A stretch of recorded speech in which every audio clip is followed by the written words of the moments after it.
Music, music, music, music, music. Well, let's start with 0.00. Not even 101. I hope you feel good about getting into the music business. They don't call the music fun. So you have to try to make your way to try to do this for a living. So I'm going to go over a few things to maybe demystify some stuff, or I don't know, just my 2 cents more so. If you want to be an engineer, that's a performance based business like no other. And performance based meaning if I do it better than you, I'll get more of the work. That's a fact. If you're doing stuff and you're not getting your clients coming back, or you got no clients, or any of that stuff, your position is based on how good you really are. Really, that's the bottom line. The pay is fucking shit. Sorry to tell you, pay is fucking crap. It's been crap for as long as I can know. I'm not going to say anything mean, but back in the day, or even now, engineers could be a dime a dozen because there's so many, right? So how do you make your way through all that? So that's a big question you have to ask yourself. Now, experienced engineers that have clients, have things, and they're good to go, they make money. But if you're looking to be that Grammy guy, you got to take a lot of work. It is just going to be a lot of work. Working in a professional environment is not like working at home. There are ways to do things, how to make it this, how to do that. Every studio has its guidelines that you need to follow if you're working there, and knowing all the gear that's on you. How much can you digest, how much could you comprehend, and how much you can physically do with that information. um, Another thing I hate to throw it out there is taste. You could be the best mixer in the world, but if you got shit taste and you're not putting on a reverb or whatever, that's just unknowns. And that leads back to the performance based aspect of it all. And this will go with a recording engineer, mastering engineer, mixing engineer, vocal engineer, anything. The pay is going to be shit.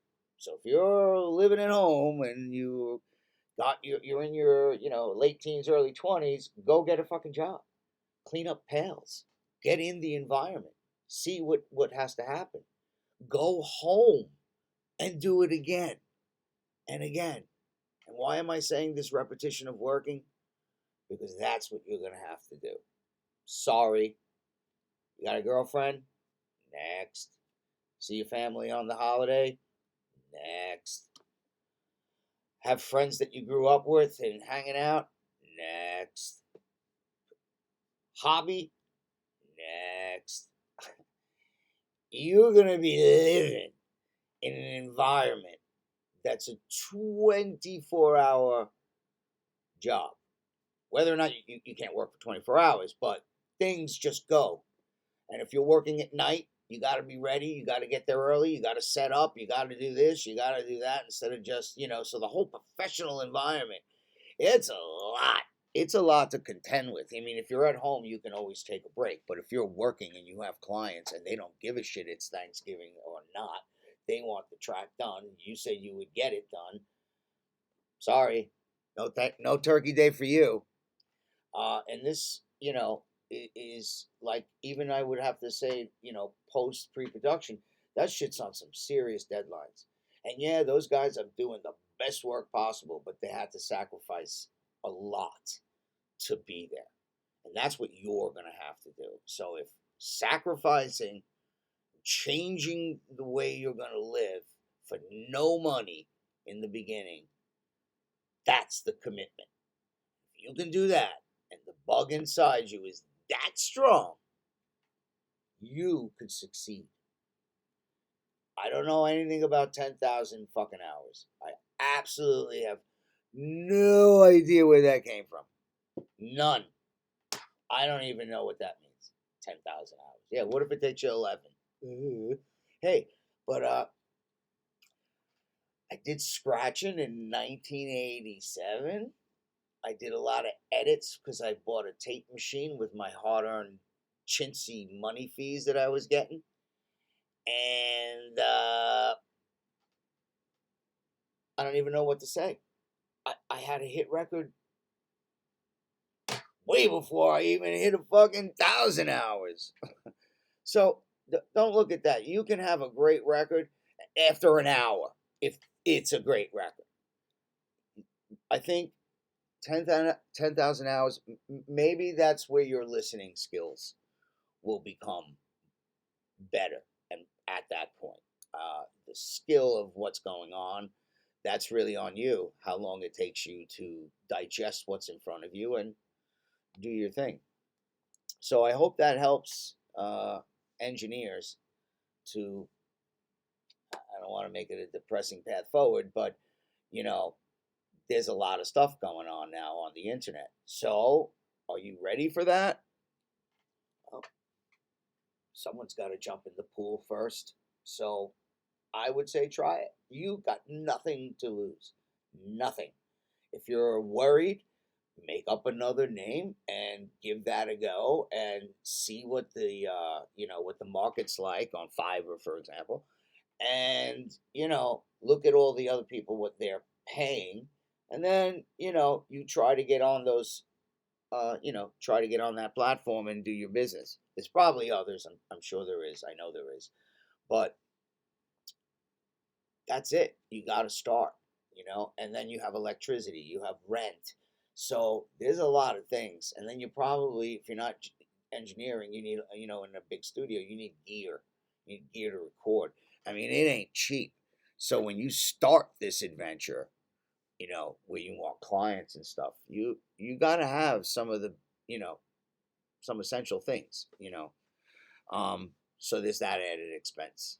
And if you went to school, wow, toss another God knows what on top. So school, is it important? I think all school's important, really. It's what you get out of it. I went to school in the city. I didn't learn on an SSL. I failed fucking, I don't know, algebra or one of those fucking things. The school was pretty much teaching you about engineering, which was more live sound and fixing stuff. And I wasn't doing too good in any of that because I had zero interest. And when it came to the good stuff for the class projects, mixing, recording, I was already producing records. I fucking hit records. I went to school to please my dad. And I'll be honest with you, I'd say it was worth it. I got an idea of what I didn't want to do, which is probably more than most would get from it. And I did well. I scored A across every one of those courses. And that showed me that, hey, I already know a lot of this, and I need to just keep doing it more and more and more and more until I get better and better and better. I had hit so early on, it was all about getting better. Because once you achieve something and you're here, you got to have a long way up. And now you're here, you got to go more, It's just like a crazy addiction for me. I can't sit still when something's going on and I want to try loads of stuff. All right, so you're going to get shitty pay, silly long hours. You might be cleaning up garbage pails and, setting up mics and doing stuff like that in a commercial studio to start. No one's going to let you sit in front of a $2 million in a $2 million room when you can't even get a fucking food order right. So don't look at it as up. You're out of school. You're the fucking man. It don't work like that. Go check those Grammy guys out and see you getting out of school and see who's the man. That's performance based. All right. I don't know if that was an upsetting Turkey Day message, but a message nonetheless. So I hope you guys take all that into consideration, and happy engineering.